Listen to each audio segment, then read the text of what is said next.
You're listening to Stellar Success, Leveling Up for Medical Pros with Dr. Tudor Francu. Join us as we explore how medical professionals can achieve stellar success in all areas of life. It's time to level up. Hi, Dr. Remignanti. How are you? Good. How are you doing tonight, Dr. Very Franco? good, very good. Thanks for coming over. You're all the way up in New Hampshire now, and you have an interesting story to tell. Can you give us a little bit of a context and kind of history of how you started and what are you doing now? And not by choice, but I've been actually a patient for longer than I've been a physician. I ended up practicing emergency medicine for 40 years full time, which was a pretty lengthy career for emergency docs. You don't see a lot of us older emergency docs because, it's a demanding profession. And going into medical school, I had an autoimmune disease called ulcerative colitis, which I thought my biggest problem was going to be that it put me at risk for cancer of the colon, which Yeah, I was followed for. And ultimately, it got so active. And after 10 years, that risk was getting increasingly severe. I was married with a young child. And so I had an elective colectomy. And so they removed my entire colon, which neutralized the chance of cancer of the colon. So that was nice. I felt yeah, physically much better getting rid of that inflamed and diseased organ. And I thought I was on easy street at that point. I thought, oh, good, I got that behind me. So I can concentrate on being a physician and not have to worry about being a patient. During that period of time, I had multiple hospitalizations and some follow-up surgeries to that. And then out of the blue, one night actually, on a night shift in my own emergency department, I had a major stroke. I had a blood clot that clotted off the entire right middle cerebral artery at its origin. oh God. Yeah, which I found out later was a risk factor for chronic ulcerative colitis, chronic autoimmune disease. I didn't know that. And I did a lot of research afterwards. People who get strokes in the setting of inflammatory bowel disease typically get those when their bowel disease is most active, which was kind of ironic because I had didn't have a colon any longer, so I had no ulcerative colitis disease. So the Yeah, surgeons considered me cured from the ulcerative colitis, but really what they did is they just took away the target organ. The autoimmune process was still going on. I see. How old were you when that happened? I was just 38 years old with no risk factors for stroke Wow. and unwisely ignored some minor warning symptoms that I had because I said, I'm 38, I'm fit, I'm playing soccer every week, and I'm doing pretty well. So I ignored these minor neurological symptoms and promptly had a stroke. What happened after that?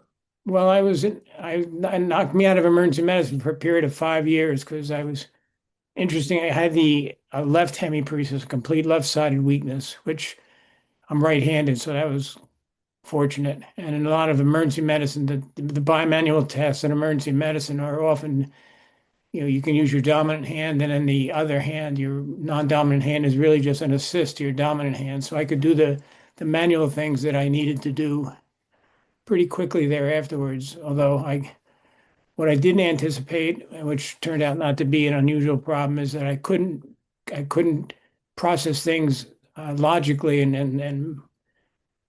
it was my thinking processes were so slow, and I felt like I was, that feeling you get when you wake up first thing in the morning and you're not quite sharp. Yeah, That I felt that 24/7. I felt like I'm not quite sharp, so which is why I didn't let myself practice emergency medicine.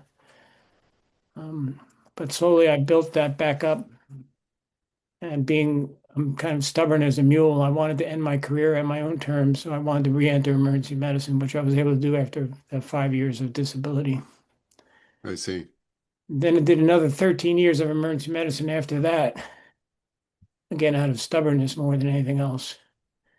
And I graduated medical school in 1980, and as got, I passed my emergency medicine boards in 2014 for the fourth time. I thought, well, gee, if I go to 2024, because it's an every 10-year exam, I'm going to be 71 years old, and I might be a hazard to my patients just because I'm too old to be doing this game any longer, or this work any longer. So then I set my eyes on retiring in 2020 because that's a nice around 40 years from 1980. And a I couple see.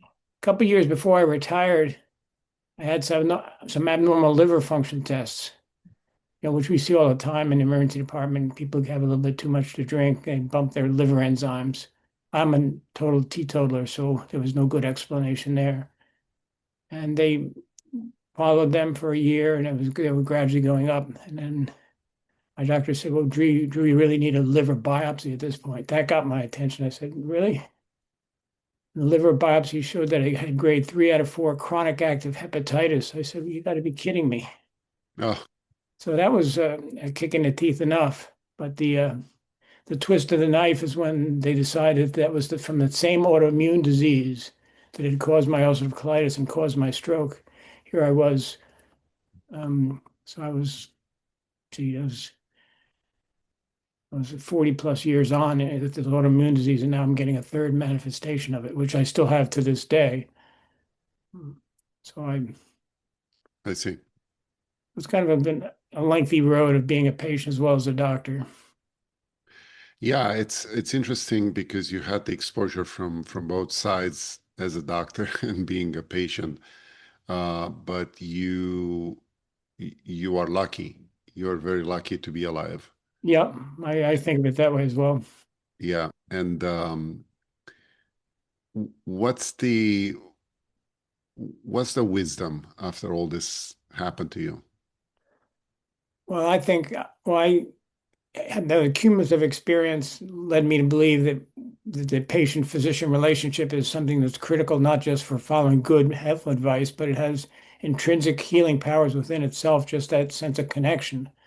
I think that sense of connection with anybody, with your family, with your friends, that has a healing effect on us. And there's really good science backing that up. It's not just a feel good, sound good thing. I have a lot of references in my book in which you can cut your mortality rate in half, basically by being more socially active and more socially engaged. And there's other people who are doing research on that who've come to the same Yeah. findings.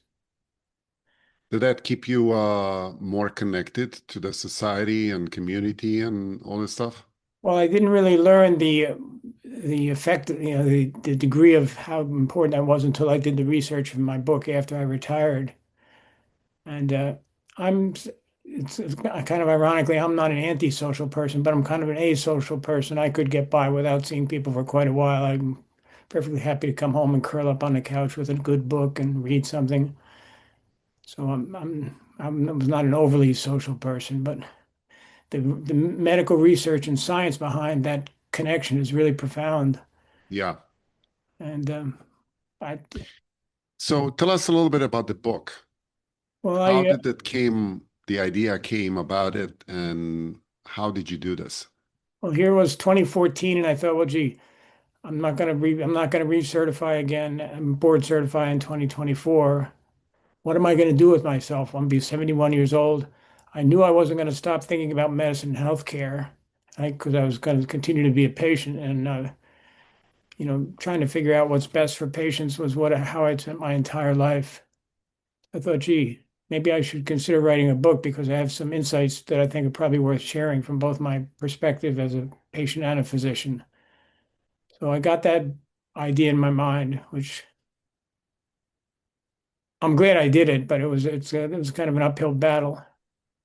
Because the advice you get when you read it, how do you go about writing a book?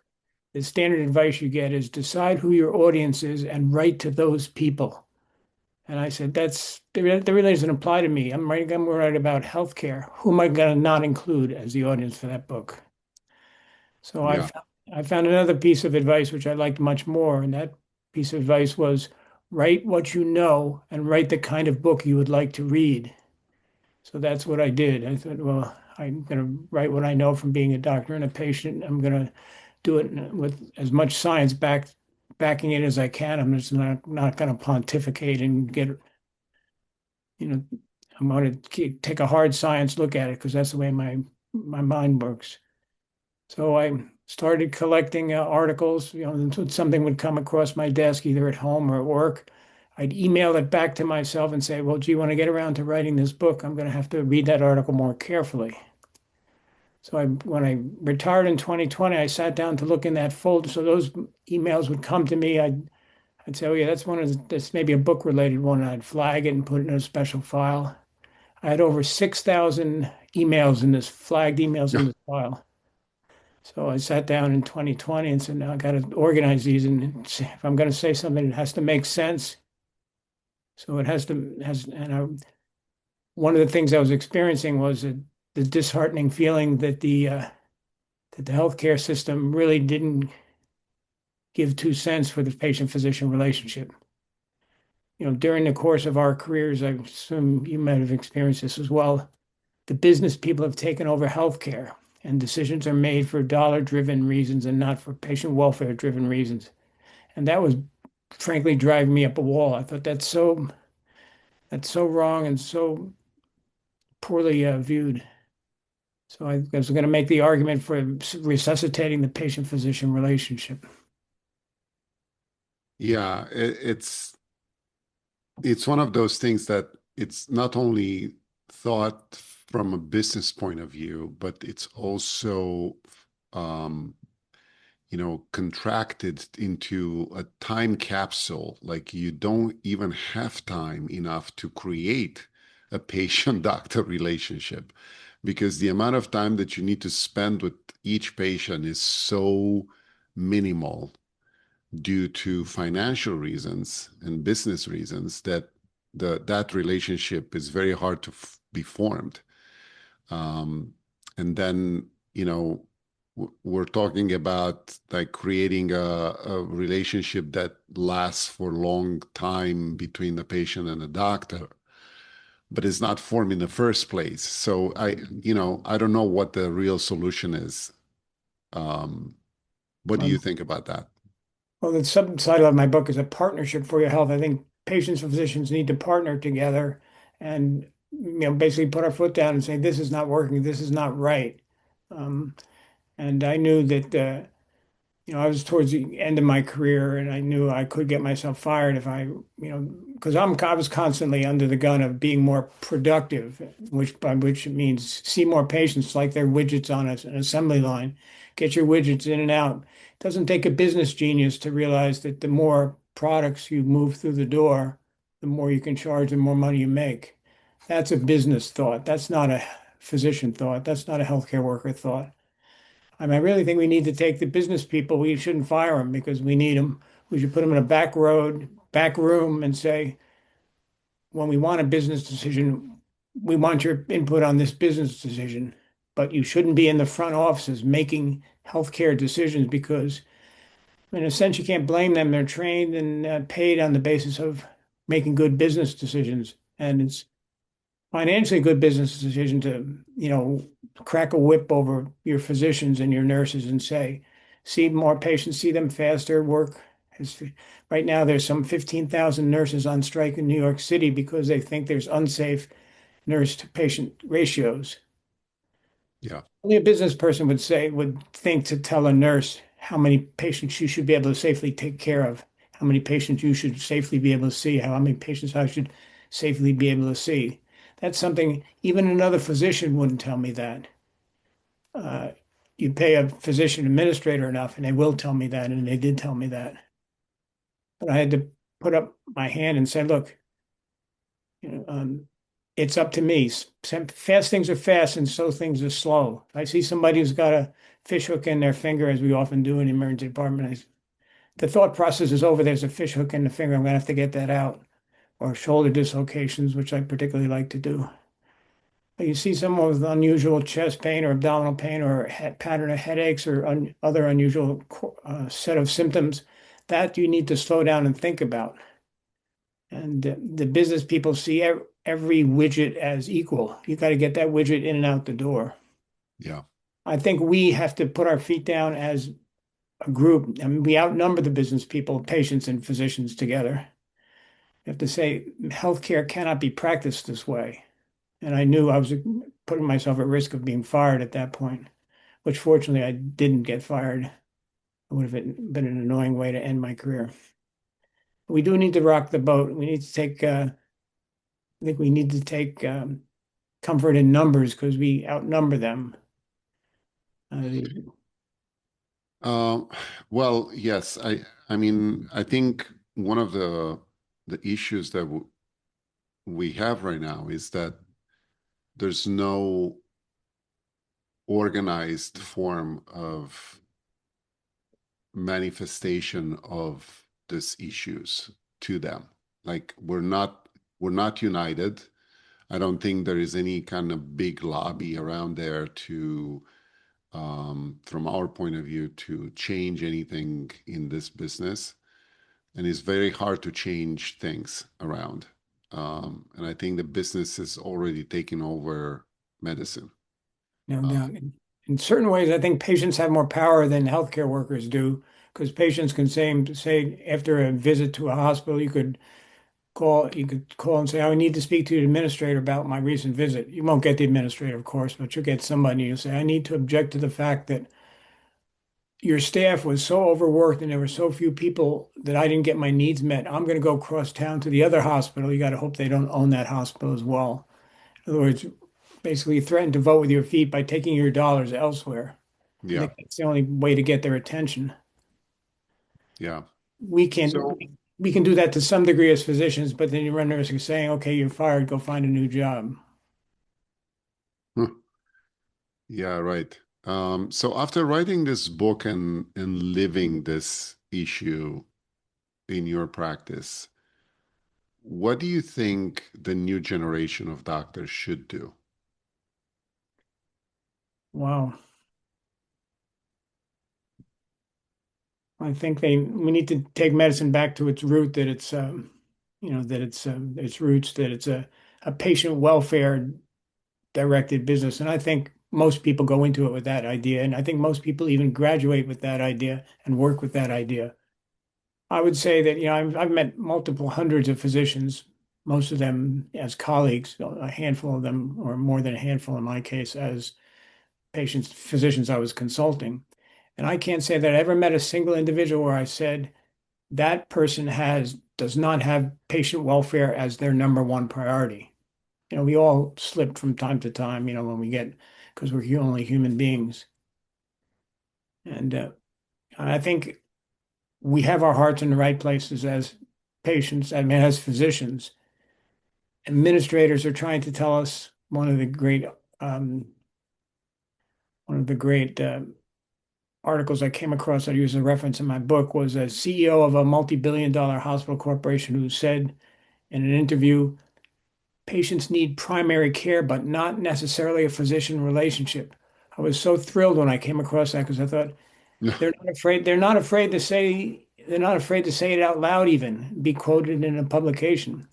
They want the physician sitting on the side, and so they're sowing distrust between patients and physicians. They're saying that patients, we'll do what you want us to do because we're obviously going to charge you. Let's take the physician out of the equation because they might say you don't need that test, and I want to sell you that test.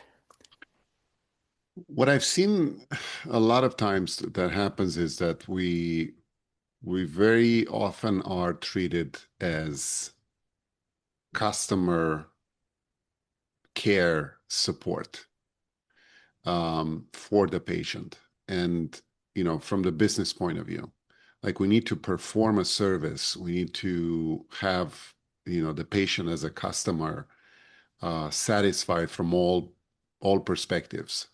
Um, get a five-star Google review at the end, get the pat on the back and be paid for the service. So I don't know if that's true. What do you think about that? Because we're not, it's not like you're giving your credit card when you go and check in on a hotel, right? And your front desk doesn't know what to do and gives you a bottle of water and you have free breakfast included and all this stuff. It's not like that, right? When you go to a office or emergency room, you're a patient that needs care, and that care is provided by one of the most instructed, educated professional out there as a doctor that um, has a lot to say about your condition. And it's not only a business decision. It's not made for money. you're not, you don't need to be pleased with what the decisions, the medical decisions are. So I see a little conflict here in the way community and society sees this kind of patient-doctor relationship right now. Yeah, no doubt. It's been perverted into a consumer provider relationship. I mean, they see us as consumers and they want us to consume product. So whatever Yeah, they can do to get us to consume product, they're fine. Which is why nowadays you have freestanding MRI machines where you can go in and you can order a total body MRI scan without even a physician's order. You can say, I just want one. And you yeah, know, and and then they want to weaken the patient-physician relationship by just making us all providers. Like we're mid-levels. I worked with mid-levels nurse practitioners and physician's assistants my whole career. They're very capable, but they don't have the same training. And then the whole body of influencers out there that have zero healthcare training and want to appeal to what you want to hear as a consumer. And it's yeah. gotten, it's I I do terribly. have I do have a personal opinion on this because I think the term healthcare and medical provider is in a way very demeaning to the Total. profession itself. Um, because we are not providing anything in the like workforce term sense of the term, right? It's just it's such a misnomer and um, very hard to swallow sometimes for a lot of people in this business. Yeah, and it was purposely introduced to weaken our role in the relationship with the patient because they said they the hospital will say to you, you don't need to see a physician. It's you can see this nurse practitioner or this PA or and sometimes they're perfectly good, but they're not equivalent. They're definitely not equivalent in training or practice. Even the better ones I've worked with would never say to me, I know as everything Drew knows. I've seen as many patients as Drew has. I can do the same job. I can do most of the same job. Yeah, but you both are providers from Yeah, their point of view. yeah. From the patient's point of view, and that's why the business people keep banging that drum. We're all just all providers at Yeah, false equivalence. We're just all providers. What do you want to get out of the system today? And people are perfectly happy. You can order. There are other freestanding businesses where you can order up to over 200, I think it was, different blood tests, again, on your own without a physician's order. yeah, You just pick from a menu of blood tests and throw in your whole body CAT scan, and you think you can be your own doctor. You can't. Well, you could. You can get away with a lot if you don't have what I had. If you don't have a chronic autoimmune disease, and you don't have warning symptoms of stroke that you ignore, as I did. It's so even me, as an experienced physician, was able to make the wrong call in regards to myself. The yeah, patient who tries to act as his own doctor who tries to act as his own doctor is a fool for a patient. That saying you hear in medical school. And we need to consult people with greater expertise. And the business people are happy to undermine that idea of expertise. Um, would you do something different with what you know right now and what you've been through and all the experience you have, looking back at yourself and the I, profession in general? it's interesting because when I have younger people, when I was working still, I'd often have an EMT or a nurse practitioner or even a nursing student say, "Gee, Drew, would you do it again if you had the opportunity?" And I think I would because when I had the choice of doing it again, going back into emergency medicine, or gee, I could have said to myself, "Hey, man, you had a major stroke. Go easy on yourself. Go do something else." I went back into emergency medicine because it's what I enjoyed. I liked the challenge of it, and I felt I was helping people. So I would probably do it again. I don't regret having done it, but I tell people, you need to, I say I cop out a little bit. I say, ask everybody you get the chance to ask that question of, but ultimately you should only have yourself to credit or blame for that decision of whether you go to medical school or not. It's a major commitment of your time and effort. And Yeah, it's not as, it can be a tremendously satisfying career, but it can be tremendously damaging as well, which is why physicians have the highest professional suicide rate. You know. Right.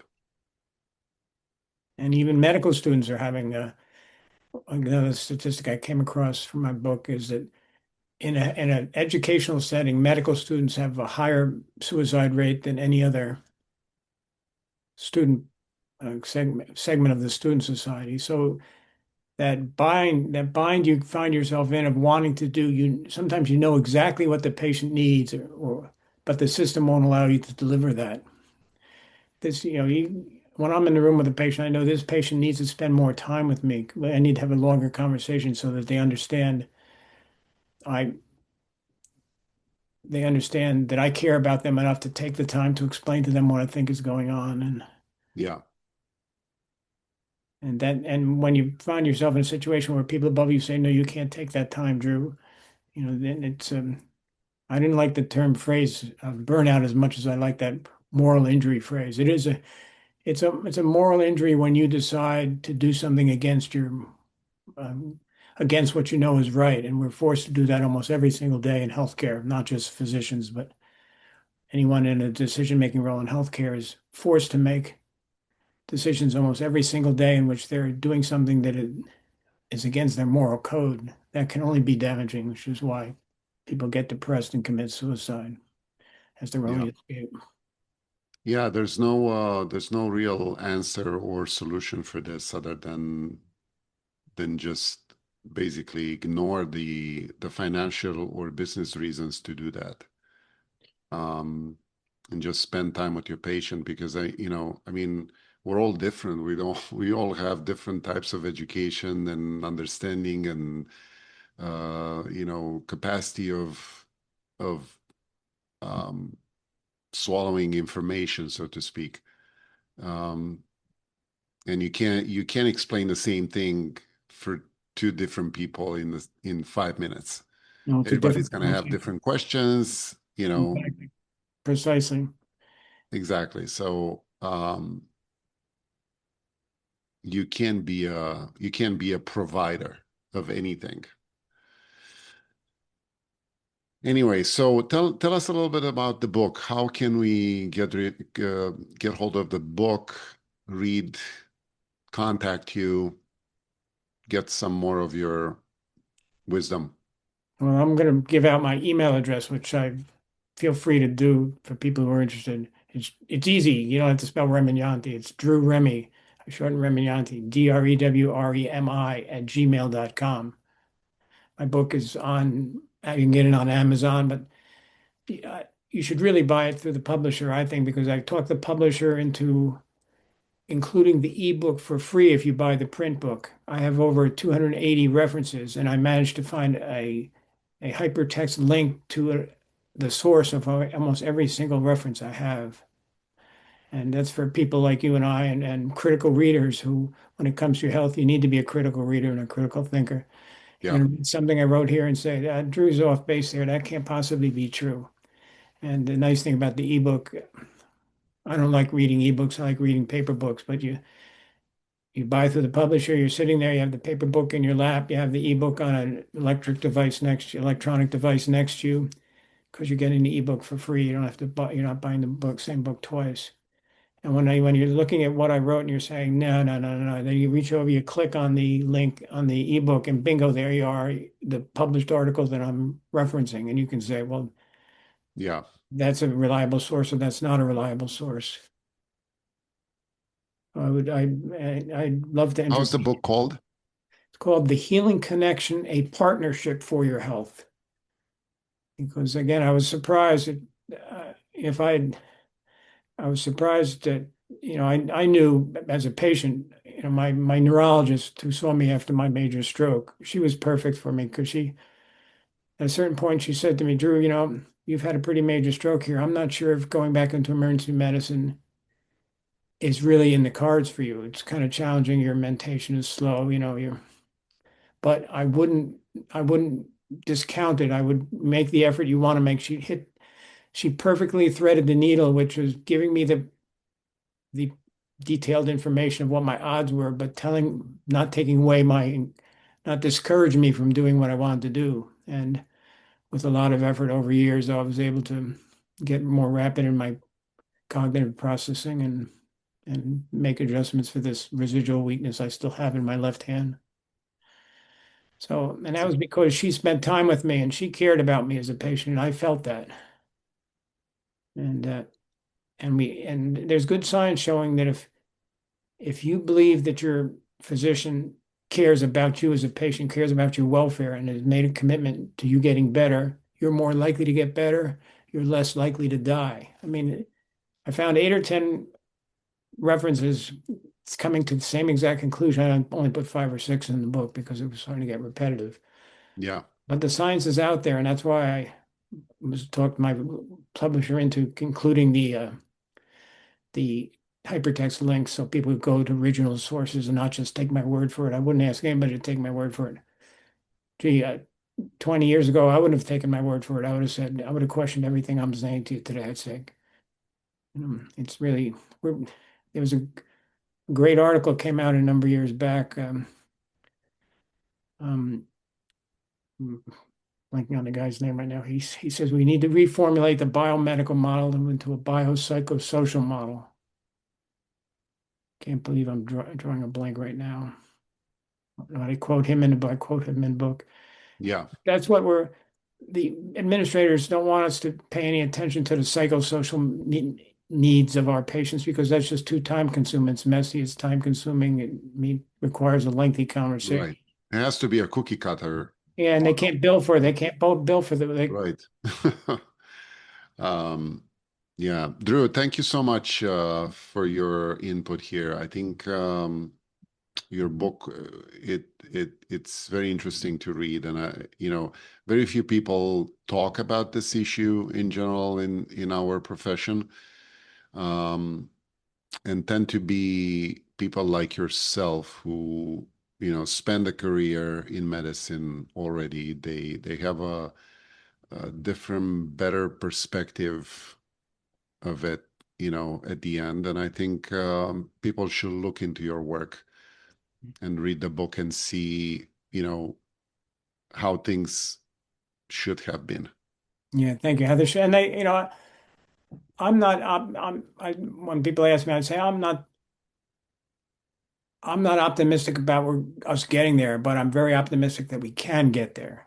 I think we can get there. It's going to take a full court press and a full team effort by doctors and patients together. Yeah. And I'm on both LinkedIn and Facebook, where you can find information about my book there. The challenge is going to be you don't have to spell Remignanti. If you spell REMIG and throw in the N, you're there. You'll find all my relatives, but I'm the only Drew. Thank you so much, Drew. Hey, thanks a lot, Dr. Franco. I appreciate it. It's nice to talk to somebody who's open-minded. Sure. Good luck. Thanks for your help tonight. Are you a busy medical professional striving to excel in life and work? Stellar Success Podcast brings you the habits and insights of top leaders in medicine and beyond. Discover strategies for balance, growth, and fulfillment in every episode. Follow us on Instagram at Stellar Success Podcast for daily inspiration. Start your journey to success today.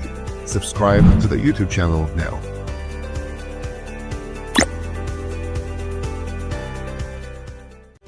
That's a wrap on Stellar Success, Leveling Up for Medical Pros with Dr. Tudor Francu. Interested in joining us? Go to stellarsuccesspodcast.com/guest to apply. Stay stellar and level up.